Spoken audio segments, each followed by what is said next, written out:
Build a dual-core PC in 2025? Is it still worth for work and gaming? Watch this video until the end. We assemble a cheap dual-core PC. Without further ado, we go straight to the video. Let's go!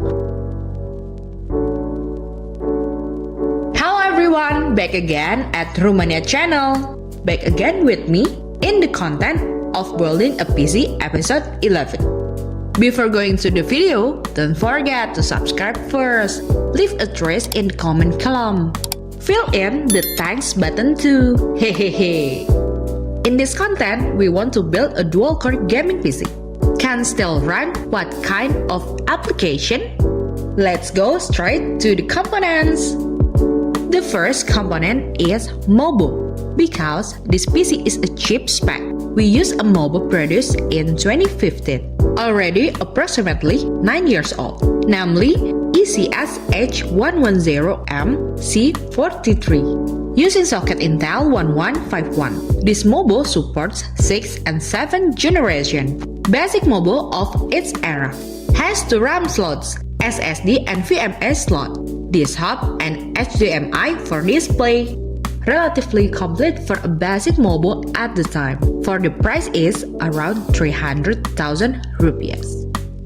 For the brain aka processor, we use the 6th generation Intel Core i3, namely i3 6100. Has 2 cores and 4 threads, with a base clock configuration at 3.7 GHz. The TDP is quite low, only at 51 watts.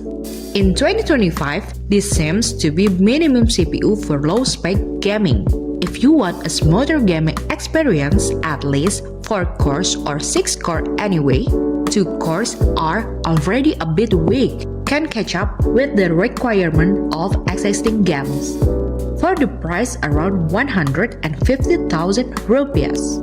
The next part is DDR4 RAM. We use 2 pieces of 8GB RAM, so a total of 16GB dual channel with a speed of 2133 MT/s from Apacer. By the way, 16GB RAM for today is the minimum. 8GB is really not enough for now, because many applications are greedy for RAM. Especially for who like multitasking, really need a large RAM. The price of RAM is 300,000 rupiah. The CPU cooler we use here is the stock CPU cooler from Intel. The CPU cooler is enough to cool our Core i3 processor, because the TDP of this processor is low, only at 51 watts. So, using this stock cooler, I think it is safe to apply. The price of this cooler is 30,000 rupiah. Storage that we use SSD M.2 SATA, 256GB of capacity. SSD storage as usual, we use it from system installation, of course. In order to speed up the performance, because if you install the system on the hard disk drive, it's troublesome. Already not recommended because it is certainly slow, unless you are very patient person. SSD that we use from the Vero Prime brand. For the price is around 200,000 rupiah. For the Heart of Life aka power supply, we use from the Innovation brand with a capacity of 500 watts, namely Innovation Legacy 500 with 80+ certification. This series is pretty good for the low-end class. 500 watts capacity is very safe, considering the components we install doesn't need a lot of power. For its wiring already used at sleeve at all. Have 2 cables for 8-pin PCIe. For the price of this PSU, around 400,000 rupiah. Next is the graphic card sector. We use NVIDIA again. Cheap GPU, super economical but still reliable. NVIDIA GTX 960 4GB from the brand Gigabyte. Why did I choose this GPU? Because this GPU is cheap, doesn't make bottleneck in our dual-core PC assembly, with a fairly thick heatsink design and supported with 2 fans below. The gaming performance is also still pretty decent. Playing at 1080p resolution is still quite comfortable. AAA games playing mid-setting are also still okay. Its power consumption is under 100 watts. For the price range, for 600 to 800,000 rupees. Lastly, the case. We used a small case, namely Cube Gaming 4D. This case is very narrow and can only fit M8TX size mobile. The build quality is pretty decent, typical of low-budget local cases. For air circulation, there are 3 fans in front, 1 rear exhaust and 1 top exhaust. The price of this case is in the 300,000 rupees.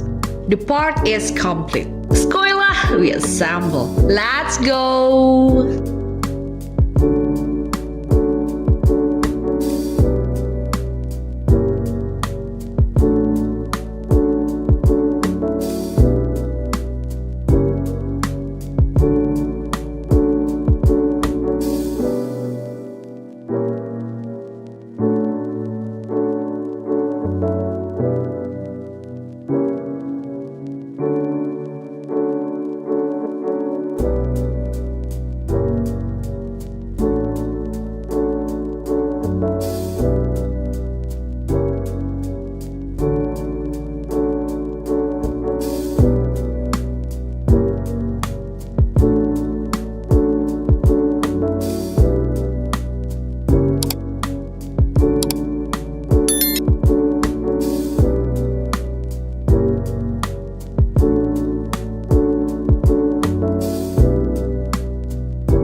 Well, this is how the PC that we just assembled looks like.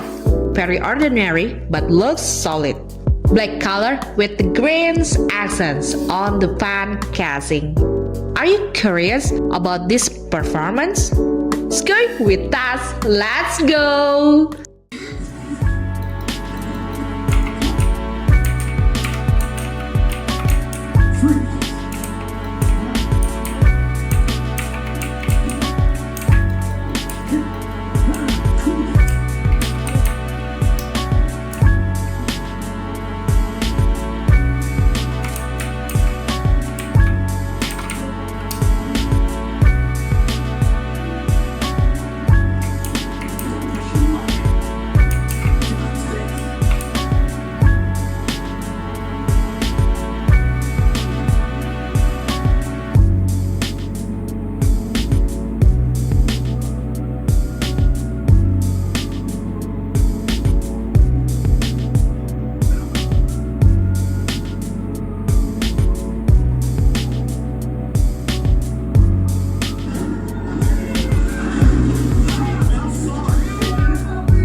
the performance? Still okay, right? Or still lacking? Write your thought at the comments column. In my opinion, anyway, PC spec with dual-core processor to run application and games today is less comfortable. Very much stuttering and loading time is quite long. But if only used for work and light application, of course it's still qualified. Are you interested or not assembling a PC like this? Or have another part recommendation? Just write below. That's all our build dual core PC videos this time. Don't forget to like, subscribe, share with your friends. Fill and the thanks button is also really good. Fill it according to your heart. Hehehe. Thanks for watching. See you in the next video. Bye.